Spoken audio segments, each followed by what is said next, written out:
You know,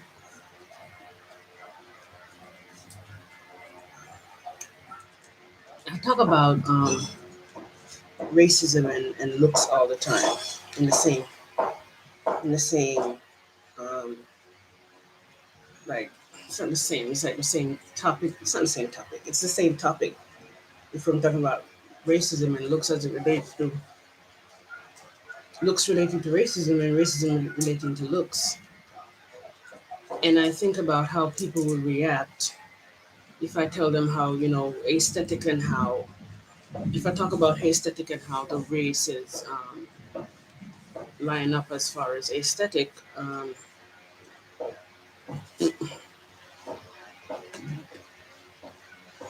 Because I would tell people that I find black men. If we're talking about men, I find black men to be sexier than white men. I don't know why we only talk about white and black, but those are like the two races that they're dominant in different ways in for different reasons. One is not dominant at all, but still dominant because of how the people focus on it. These are, well, put it this way: these are the two races that people are so focused on. People are very focused on white people because they're the richest and more powerful. People are very focused on black people because in a negative focus. So one is the race that gets all the positive or mostly positive attention, and the other is black people that gets mostly negative attention. So so sometimes when we're talking about race as it relates to another race, we end up talking about black people and white people. So I'm thinking, I think about how I would tell people how I see race as far as aesthetics and desirability, and I would tell them that um, I find black men to be sexier because um, black men carry themselves a certain way. They tend to be more confident. Um, they tend to be more confident, and they tend to be more athletic. And the way they create slangs and create a kind of a casual kind of this casualness in the culture, causes me to it causes a kind of a sexiness to happen to them. Okay, so the athleticism, the sometimes the dark skin, adds to the masculinity. Um, it causes black men. I find because I find black men to be sexier than white men in that sense. However, that's on average, and on average again, I find white men to be more handsome on average. A lot of people would have a problem with this. A lot of black men would have probably have a problem with this of me telling how my authentic view on how I see these things, because people will want you to lie and be inauthentic just to be loyal and just to be good, and just to tell them the right thing to make them feel good. It speaks volumes of the way people feel about themselves. Because if you have to be inauthentic, you don't trust yourself to be authentic and be your own person. You have to be inauthentic to fit in with certain people. That still speaks volumes of the way you feel about yourself. And if you want me to lie to you, to be inauthentic to you, to tell you the right thing, to make you feel good about yourself, that speaks volumes of how you feel about yourself. That you'd rather me lie to you. You'd rather me lie to you of how I see life to make you feel good than be told the truth so you could work on yourself. If the truth hurts, find the part of you that hurts and work on that, you know. And everybody collectively decide that they're going to work on themselves because you cannot change people's opinions of you. And people, but this is what political correctness is all about. It's all about,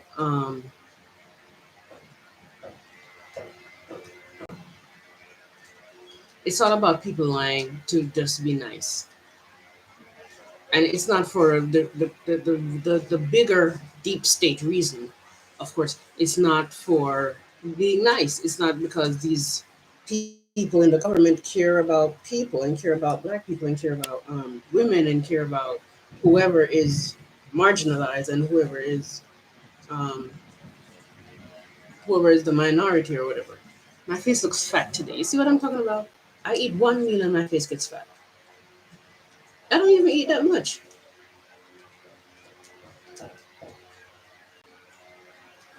And hold on.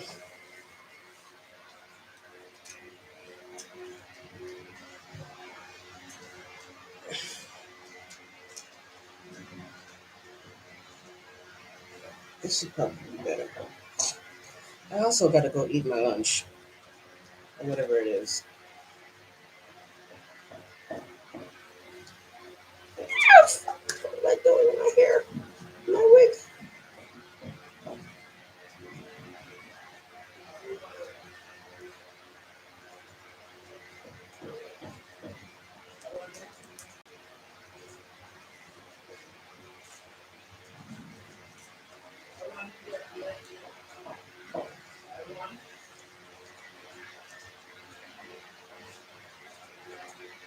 Hmm.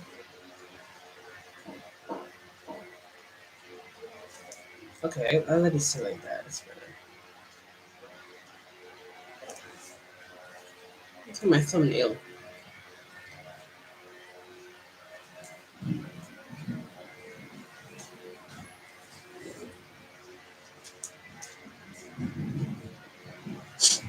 Julia, Hello, Daddy. well gone.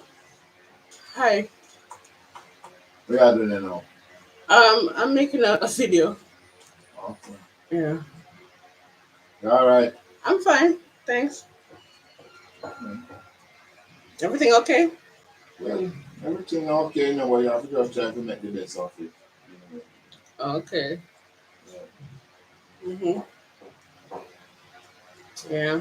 Anyway, I'm gonna look something deep. Yeah. Sure. Then the time they right after 3 now. Yeah. It's after 3.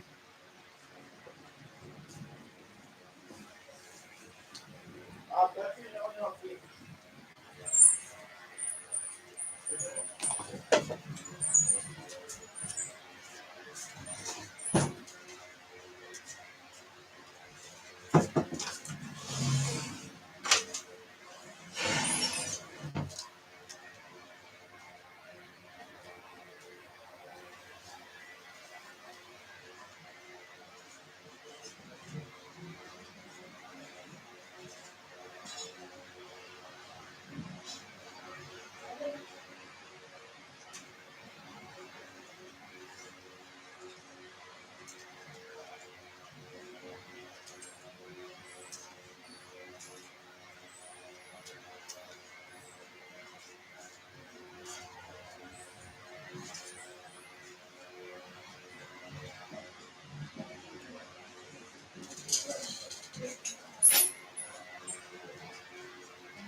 The person that just came to the door right now talking to me was my father. It was an awkward exchange, right? Me and him were not really connecting.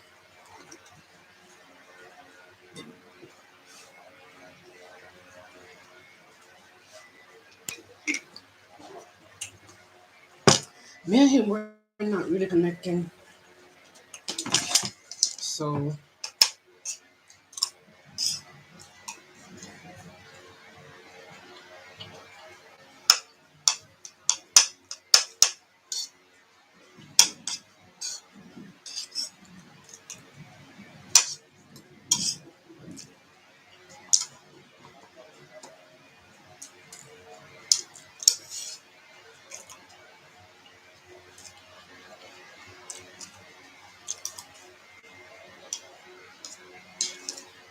mm, mm.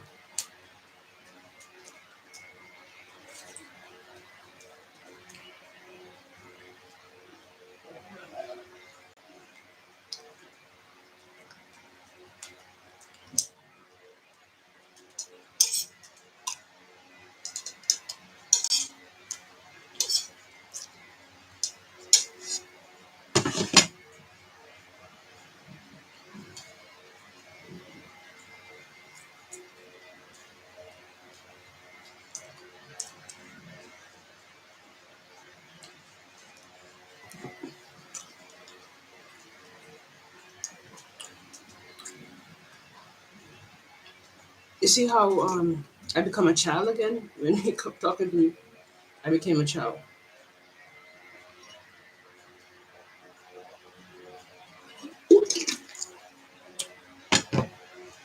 No matter how grown I get, no matter how, no matter how. Hi. Yeah. This is my first time drinking it. Did you see when my father came to do talking to me just now? Were you there?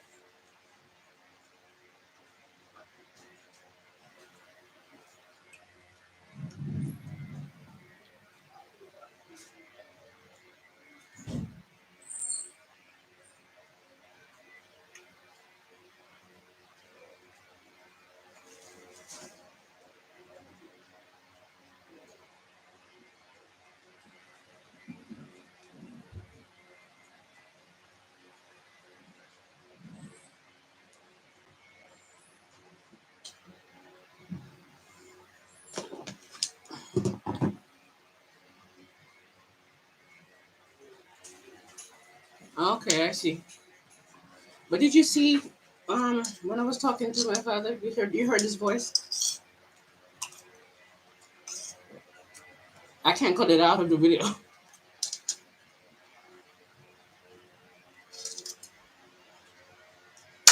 I'm so awkward with him. The others, my other siblings are so much more um like cool with him and like open.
All of a sudden, I feel like stopping the video out of fear.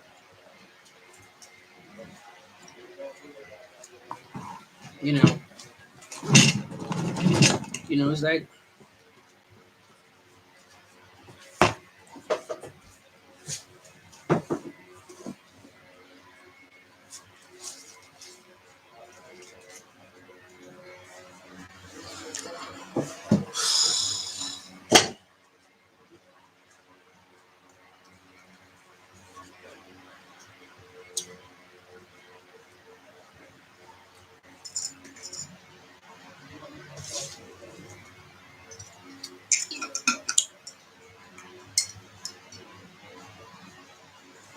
this is not a juice.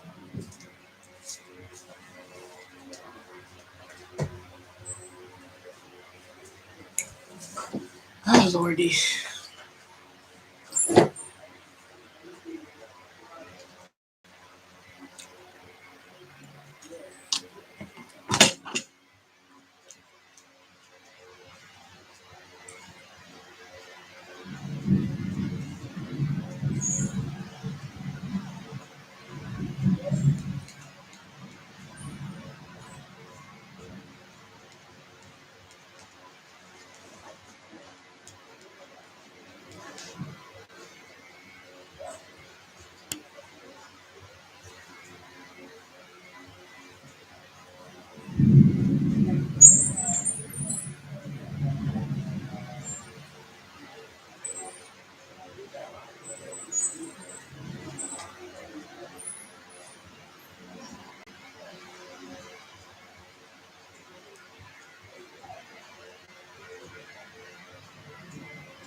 I'm gonna tell him straight up.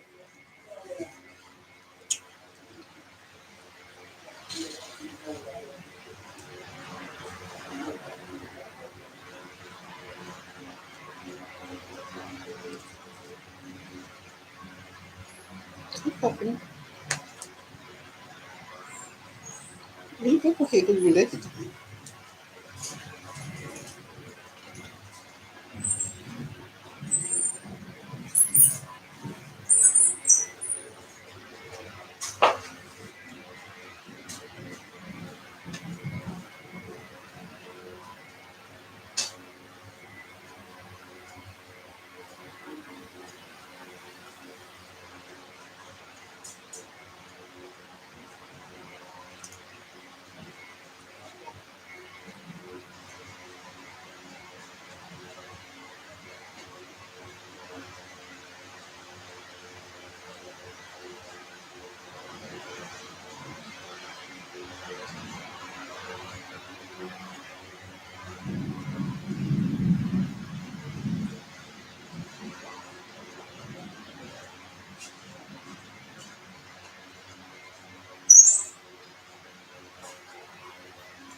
Was I talking to myself just now? I forgot. Yeah, so I was saying earlier how people are okay with you lying to them just to tell them the right things and just to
Jesus Christ, why me? Why do I have to be going through this? He comes to the door and says a couple of things to me, and all of a sudden, everything I had to say is gone out of my mouth. Man, how do I do this? If I have to, how much self work I have to do? How much inner child work do I have to do? How much healing I have to do to be able to do it? I think it takes me, it's action. All of a sudden, it's gonna take actual action that I don't want to take.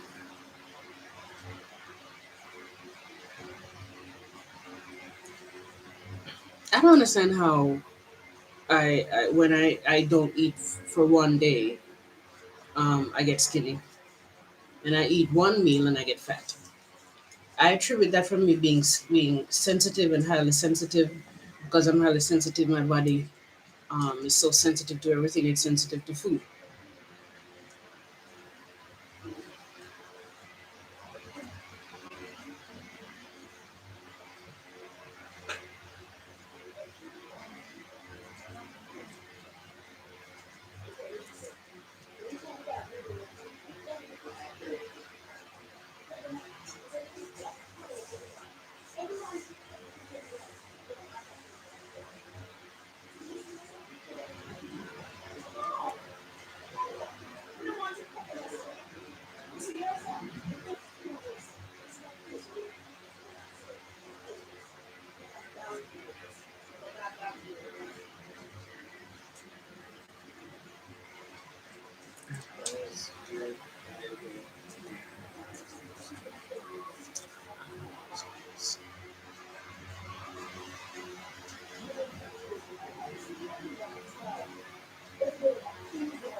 It's like I keep waiting for clarity to be able to speak the way I need to speak to my family. And when I have the clarity, I'm too much of a coward to do it. Still, I wait for the clarity because when I don't have when I'm clogged up, I can't do it. But then I get the clarity and I don't do it. My reality is too real. My reality is too real.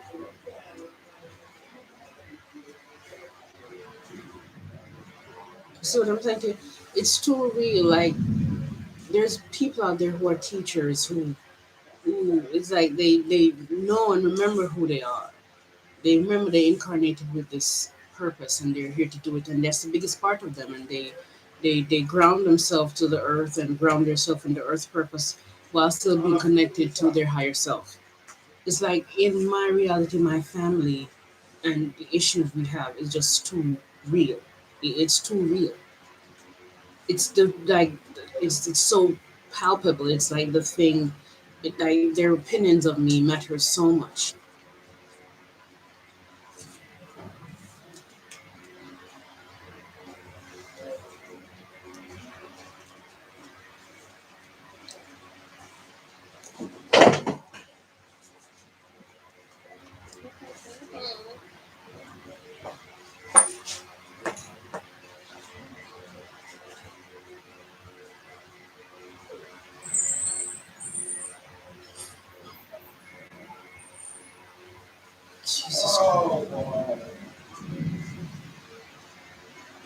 I'm so afraid.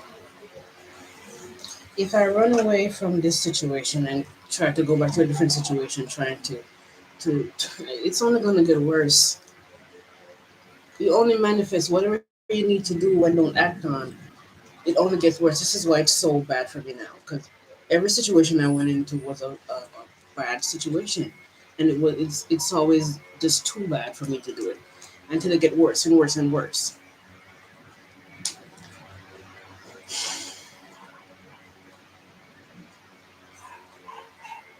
Because the longer you wait, the more you tell the universe that you're afraid.